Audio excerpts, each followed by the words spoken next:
we're told, with God, all things are possible. I think anyone who believes in God would say yes to that. But then we are told that God is spirit, and that the Spirit of God dwells in us. I think any man who believes that should make every effort to find out who God really is, who dwells in us. He is spirit, and the Spirit of God dwells in us. And this God creates all things. By him all things were made, and without him was not anything made that was made. That everything in the world, regardless of what it is, for we are told, I form the light, and I create darkness. I make the weal, and I create the woe. I am the Lord who do all these things. Well, surely we should make every effort to find out who he is. I firmly believe, from my own experiences, that this God of whom the Bible speaks is our own wonderful human imagination. That God and the human imagination are one. That all natural effects in the world, because they are created by the Spirit of God, are caused by Spirit. So every natural effect has a spiritual cause and not a natural. A natural cause only seems. It is a delusion of our fading, I would say, memory. For here, in this world, I can't quite remember when I imagined that which is now taking place in my world. I do not recall it. I can't remember when I set it in motion. But if this is law, and a law that no man can break, at some time, somewhere, I imagine what I am now encountering. That my present moment is not really receding into the past.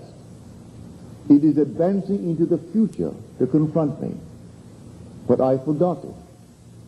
And I now think it has a natural or physical cause. And it does not have a natural cause. Every natural effect has a spiritual cause. Or the Bible is completely wrong. For we are told by him all things were made without exception. And without him was not anything made that was made. And he is spirit. And the Spirit of God dwells in me. Well, if he dwells in me, I have identified him with my imagination. Only on this level I do not remember having imagined it. But along the way, I must have, if this is principle. Now, let me share with you some of my experiences. We are in this room tonight, and the room at this moment is more real to us than anything in the world. It has a cubic reality because we are in it. Think of your home. You know your home far better than you know this room. But your home at this moment is not as real as this room. This room now occupies reality to you. And everything else is shadowy as you think of it. Why is this real? Because you have entered it. You are in it. You occupy it. This I know from experience. Sitting in a chair, and suddenly I am seeing what reason tells me I should not see. I am seeing, pardon me, what seems to be the interior of a home. Or lying on my bed, I see the interior, or it seems to be, of a great hotel, an unoccupied suite, ready for occupancy, but not occupied. It was just as vivid as any painting of a great artist. An artist could give us the impression of a three-dimensional picture. We know that reason tells us it's on a flat surface. It's simply depicting three dimensions, but it is all on a flat surface. Well, while seated in the chair, or lying on my bed, my consciousness followed vision. And I entered that room. I actually occupied it. I came back to where I was seated on one occasion, to where I was lying on my bed on another. And then I went back. And again, it took on a cubic reality. I came back knowing exactly what I am doing. I knowing this whole thing makes no sense whatsoever to the rational mind. But I could not deny what I am experiencing. Here I have the evidence. No one to share it with, but I have the evidence. I came back and I went back into the picture. And the moment I entered the picture, it took on cubic reality. And after doing it maybe a dozen or more times, I said to myself, I'm going to explore. This time I'm going to go right into it and remain there and explore, which I did.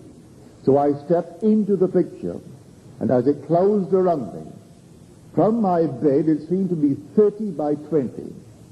But when I stepped into it, determined this time to keep going, regardless of consequences, it closed around me a third of what it seemed to be as I looked at it from the bed.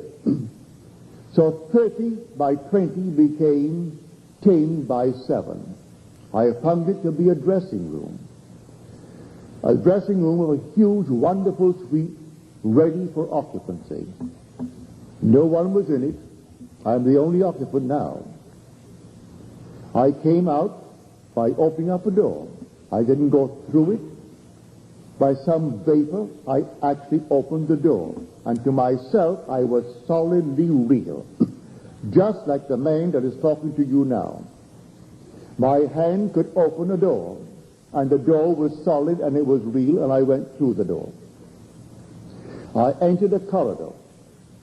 It was a nice wide corridor, dimly lit. At the end of the corridor, intersecting it, was a brilliantly lit corridor. I walked down to the very end, and when I got to the end, here is this luminous, wonderful corridor.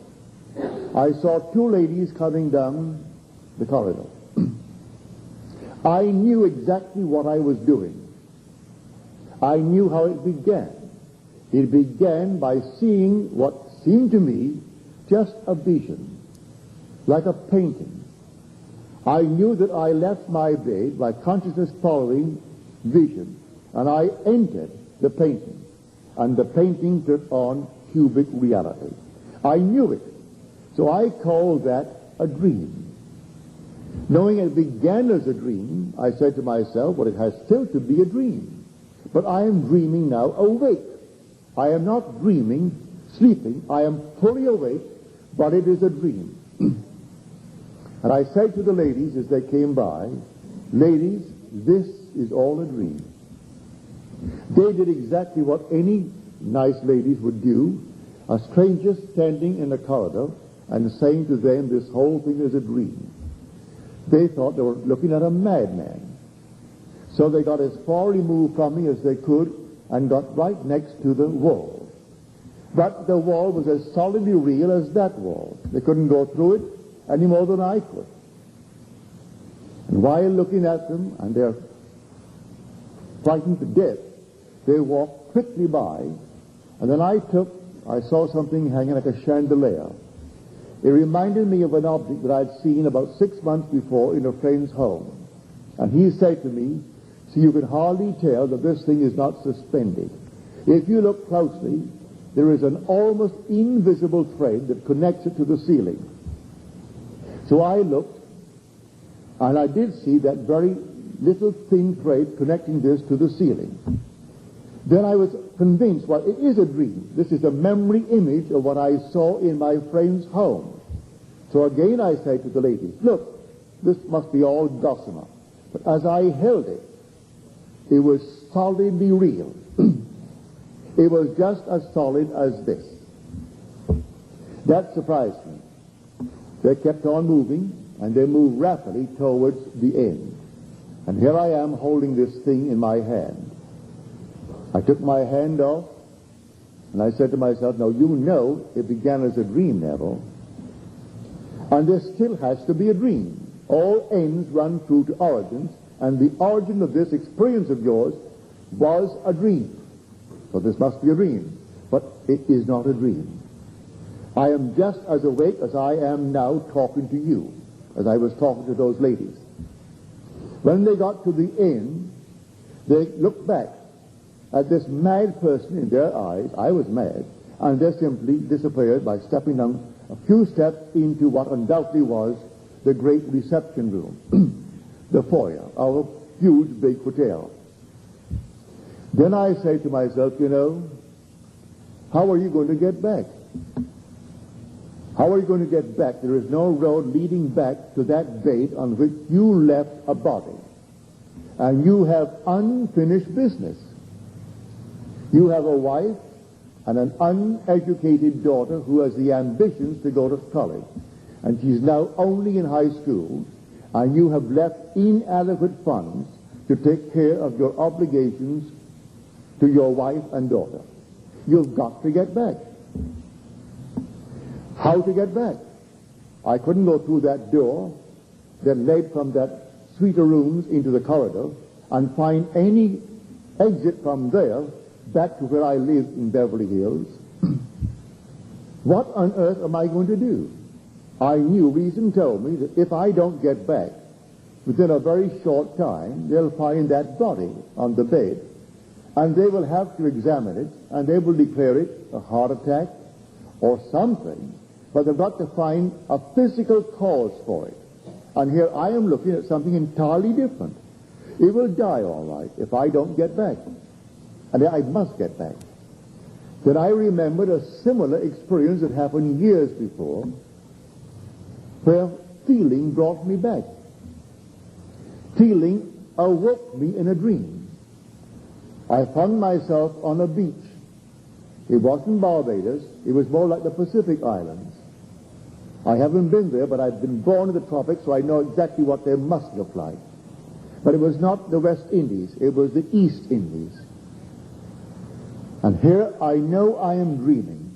And I thought to myself, I wonder if I held a physical object and forced myself to awake, if I would awake. Well, I tried it. I held on to a pile driven into the ocean, into the beach, a solid mass of cement. As I held it, I said, I'm not going to let go. I'm going to awake right here. So I held it. And as I held it, I said, come on, awake. You know you're dreaming. And I felt myself come to, as a person comes to when they're waking in the morning. And I woke. And there I am, completely awake, wading in the water and holding on to this object.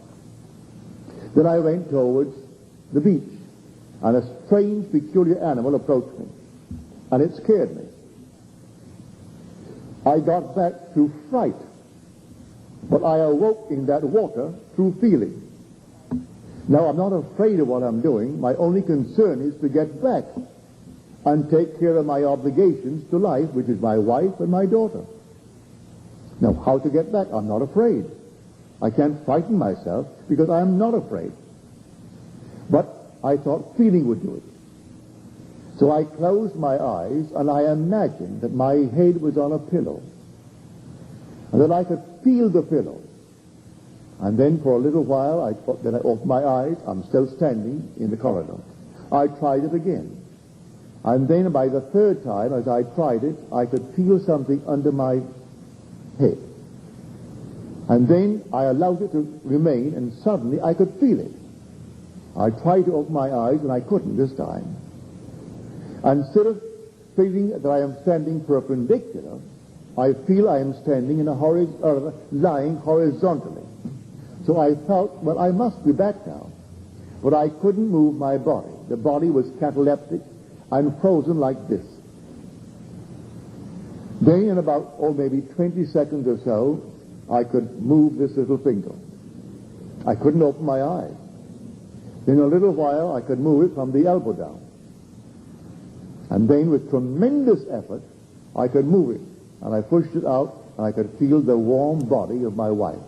Then I knew I was back. I hadn't yet been able to open the eye. Then with a tremendous effort, I could open the lid and saw the familiar objects in the room that I had left behind me. Then I knew what makes everything real in this world. The Spirit of God dwells in me, and He is my own wonderful human imagination. I walk into a thing that I can only see lying from my bed. Entering that state, it took on a cubic reality. God made this world real by entering. As we are told, He is not only in a translucent manner. We are told He is above all. He is also through all, and He is in all. If He is through all, He is omnipresent. If He is in all, He is immanent. That I'm told He dwells in me. He is in me, He is in you, He is in everyone. Am I now confined to this little place here at the podium? I am not. I have proved that night.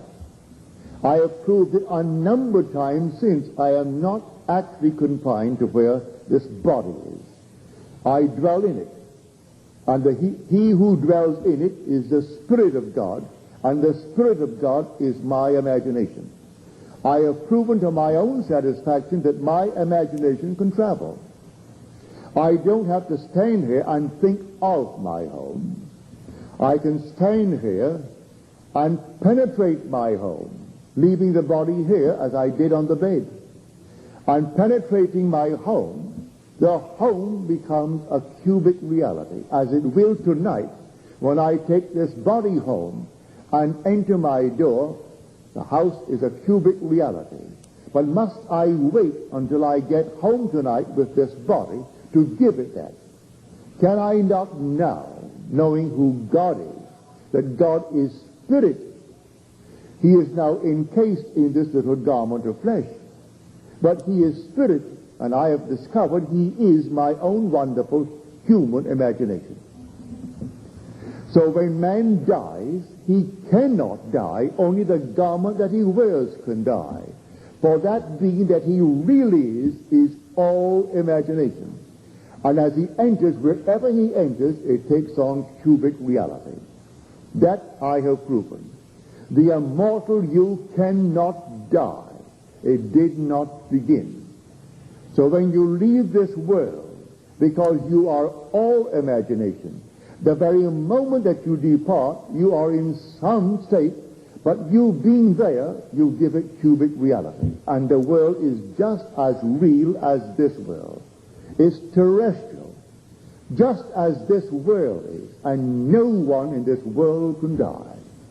Everything dwells in your own wonderful human imagination. The purpose now is to awaken that being in you, so he is fully conscious at all times. Pardon me. That is the purpose of life. He who came down and took upon himself the weaknesses and the limitations of this garment and confined himself to it is destined to awaken while he is walking this earth. And by this earth, I mean this earth in the sense that it does not end where my senses seem to register it. It doesn't terminate at the point called death, because the being in it goes on, and he's still in the world because he departed this world. His entrance into that state gives it a cubic reality, just like this room now, because we're in it. Now, we come down to a practical use of this law. Because this is so, your dream now is shadowy. You would like to be other than what you are. I think everyone does in this world. It's a form of growing, and we grow and we outgrow. So you would like to be it. But to those who are not in their dream, it's shadowy, a mere possibility. But to those who enter into the dream, it seems the only substance. A man that is now poor and embarrassed because of his poverty, he can still dream, and dream of wealth, dream of security, but it's a shadowy state. It's something that seems to him almost impossible. If he's going to use reason, he will say, how is this thing possible? Because I have no background, either intellectually or financially or socially, to even hope to achieve that sort of thing.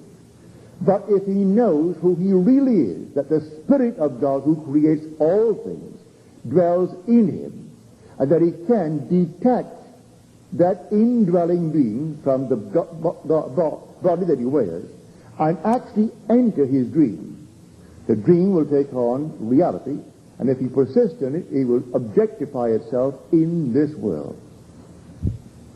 I know that from many problems that I've had.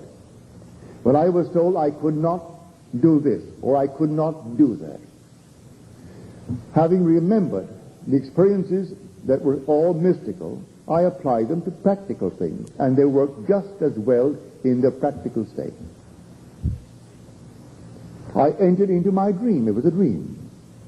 When in the army, I couldn't get out. But I wanted to get out. But I wanted to get out honorably. I did not wish to be dishonorably discharged. I wanted to go through this world as a very honest, I would say, clean, wholesome American citizen. And not when I ask questions, were you ever in the army? And then they say, were you honorably discharged? I have to say, no, I was dishonorably discharged. I didn't want that on my record. And so I would not run away from the army. I wanted to get out of it. And get out of it before the end of the war, and to get out of it honorably. So I took the same lesson that I had learned, and I applied it to that. So while in the army, I assumed that I am in my home in New York City, 2,000 miles away. I was in Camp Polk, Louisiana, and I had an apartment in New York City on Washington Square. And so going to bed physically in Camp Polk, I went to bed in my imagination in my home in New York City. Not there on furlough. Not there on some little escape, but there honorably discharged. Then I got off my imaginary bed, walked all through my apartment, and saw everything that I would see if I were there. It took on cubic reality. When I woke the next morning, I was still in Camp Polk, Louisiana. But that night, a strange thing happened to me. It was 4:15 in the morning.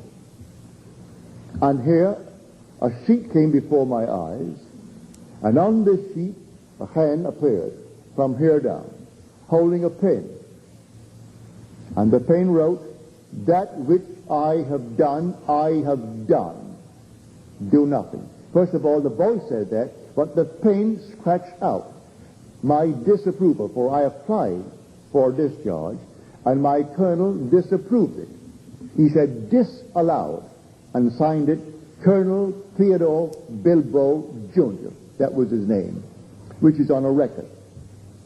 You can look it up, for he was the one who disallowed my application for discharge. And he simply scratched it out. And over that it wrote in approved. This hand holding a pen. Then the voice said to me, "That which I have done, do nothing." What did he do? He scratched out the colonel's disapproval, and he wrote in approved. And then I woke. 10 days later, I was honorably discharged by that same colonel. And he shook my hand as that I left my base. and said, I will see you after the war is over. I said, all right, Colonel, thank you very much. And that very night, I was on a train back to my place in New York City. That's how it works. I know from my own personal experience. I am sharing with you what I have experienced, both in the world of Caesar and in the world that is transcendent, something entirely different. So when I speak of being born from above, I am not theorizing. I am telling you exactly what happened to me. When I speak of meeting the Son of God who calls me Father, I am telling you exactly what happened to me. When I tell you I ascended into heaven like a fiery serpent, as told in Scripture, that's exactly what happened to me. When the dove descended upon my hand and then smothered me with love, kissing me all over my face, my head, my neck, I know exactly what happened because it happened to me. So I'm only sharing with you, not theory, not speculation, only what I know from my own experience. So tonight, the most impossible thing in the world, and who is not confronted with it? I am, an impossible thing. That I have to actually deny the evidence of my senses and apply my principles towards that event. I know it could not have happened, nothing happened by natural causes. Nothing in this world happens by a natural cause. It's all spiritual. And you may say, and the world will say, it happened because you did so and so over a period of time, and that is the cause of your present physical ailment. It isn't so at all. You admire someone intensely and try to duplicate their every act in this world. And you wish you were just like them. And they depart this world by a similar experience and never once did the physical things that you are accused of having done, that is the cause of what is happening to you. Never for one moment did it ever occur to her, the one she admired, to actually do for one moment what this one, suffering from the identical thing, is now suffering. And the world will say you were suffering from it because of a physical cause. Had you not done for 40 years what you have done, it could not happen. Yet her own loving mother that she will worship beyond anyone in this world and tries so much to emulate, never once in her life smoked a cigarette, would take an occasional little drink, very sweet and very weak, and died of the very thing that she now is suffering from. And there's no one in this world she worshipped more than her mother.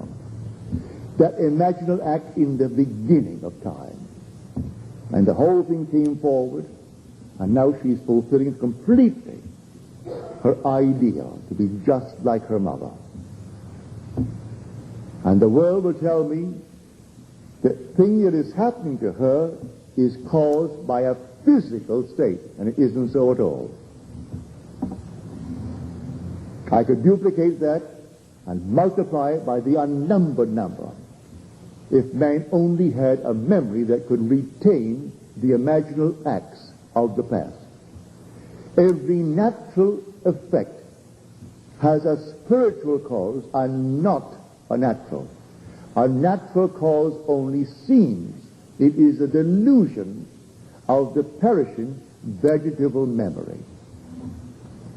If man could only bear in mind that every simple little imaginal act sends a quiver through omniscience, and right through omnipotence, and right through immanence. So the whole thing is like a huge big computer. Your imaginal act instantly is added to the sum total of it all. And instantly the whole thing is changed. And the world is reflecting every imaginal act in this world of man and keeping it all perfectly recorded, so that there is no such thing as a natural cause. It is all a spiritual cause. All things were made by him, and without him was not anything made that was made. And where does he dwell? He dwells in us. For he is spirit, and the Spirit of God dwells in us. And he dwells in us, and I have by experiment discovered what that Spirit is. And I tell you from my own experience, the Spirit of God and the human imagination are one. They're not two. So when you depart this world, your reality, which is the Spirit of God, is your own wonderful human imagination. And that gives cubic reality to everything in this world if you enter it. Now the secret is to enter it. Can I enter the state of my wish fulfilled? These other states were simply experiments. Can I enter the state of the wish fulfilled? I have done it. On several occasions I have. When it seemed essential, I did it. If someone asked of me, I tried my best to do it. And how do I do it? By feeling. As we are told in the 17th chapter of Acts, happy is the man that feeleth after him and finds him. He's speaking now of God. For in him we live and move and have our being. He just got through speaking to the Athenians, and he said, O men of Athens, I see that you are very religious, but I notice over your temple an inscription to the unknown God. Now, the one you worship as unknown, I will reveal to you. For he is not a God afar off. He is near, that you may feel after him and find him.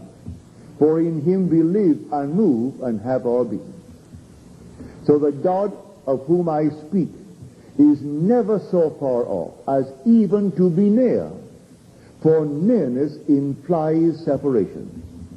No matter how near he is, that's not the God. Can't be near, because I am he. Be still and know that I am God. That's what you're told in the 46th Psalm, the 10th verse. Be still. Why? That you may know I am he. I am God. So the fundamental sin of Scripture is the lack of faith in I am he. As you're told, you will die in your sins. That is, you'll die missing the mark, unless you believe I am he. And before that the world was, I am. Before Abraham was, I am. But I am can't be near. That's the core of my being. I can say, I am a man, but that's something near. I have a hand, that's near. I am rich, that's near. I am poor, that's near. But before I can say anything, I must first establish the sense of being, and that is, I am. So I must first be before I can be anything in this world. And so the lack of faith in that reality is the fundamental sin. So here, I share with you what I have discovered. I have discovered that your own wonderful human imagination is one with the Spirit of God. And that you can enter any state in this world, and on entrance, it ceases to be a flat surface depicting reality. It is reality. Why? Because you are the reality who dwells in it. Wherever you are, things are real. If you are not in it, then they're not real. They go back to their flat surfaces. And all things exist in the human imagination. We are called upon to select that state in which we will dwell, the state that we will enter and make real in our world. And I do it I simply feeling. What would the feeling be like were it true? How would I feel were it true?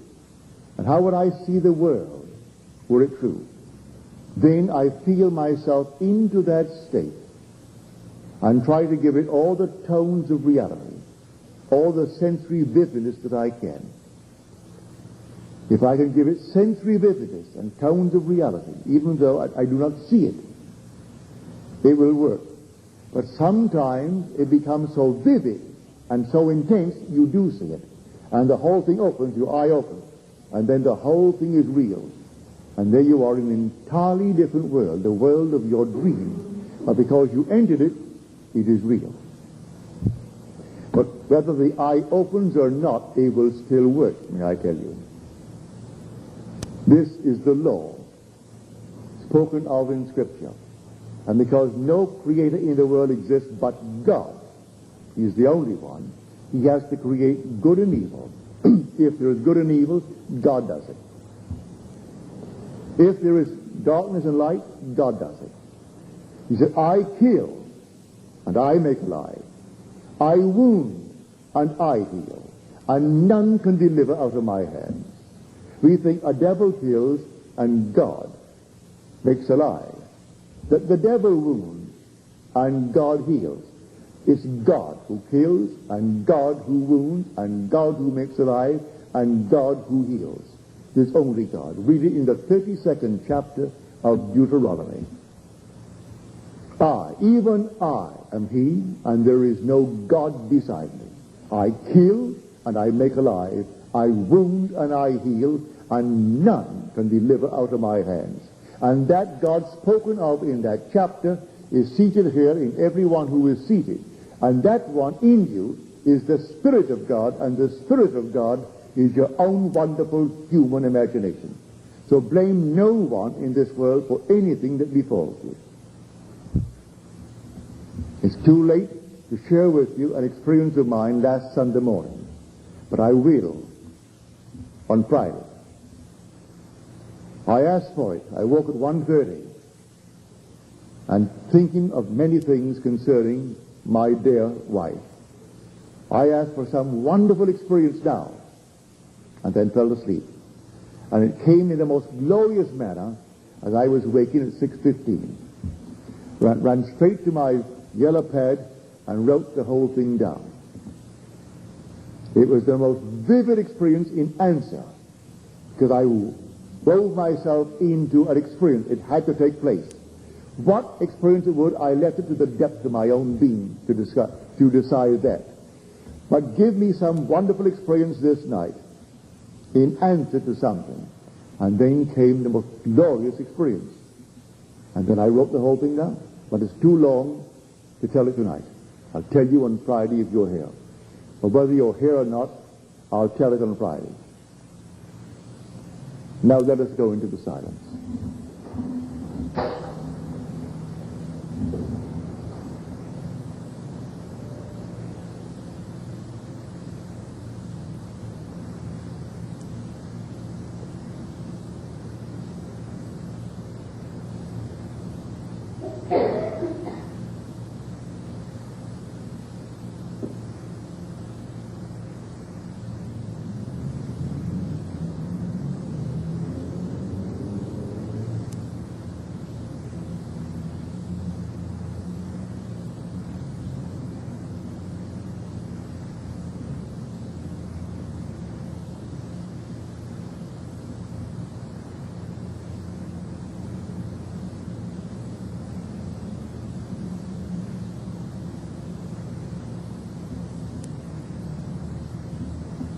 Good.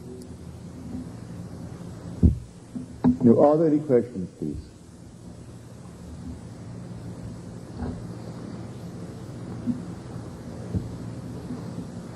What's the difference when you get into the reality factor with the body on the bed and what they call astral projection? What's the difference? Is there a difference? Well, I have had out-of-the-body experiences, what the world would call astral projections, but they're not anything like this. I am convinced that the being that you really are is dreaming what you believe yourself to be.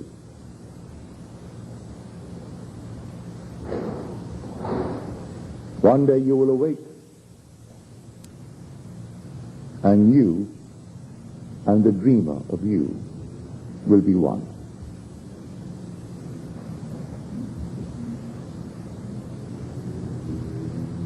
I have seen myself out of this body many times, but it's not that of which I speak today.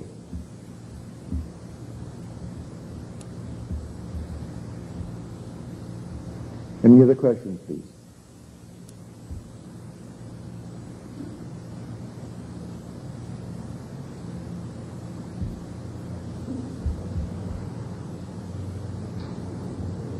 Yes. If you have time, I would like to hear again the story you told about a dream or a dream you had where you were trying to get through a wall and you tried to force to get through and you couldn't get through. Well, that was really an astral projection. I was living in my hotel room in New York City, and I felt this peculiar force in my head. And I moved out in a circular motion, or rather spiral motion, and I found myself on the beach. I didn't know anyone, but I knew I had just left a body on the bed in New York City. I was more curious about how that thing happened than about the people on the beach. That meant nothing to me.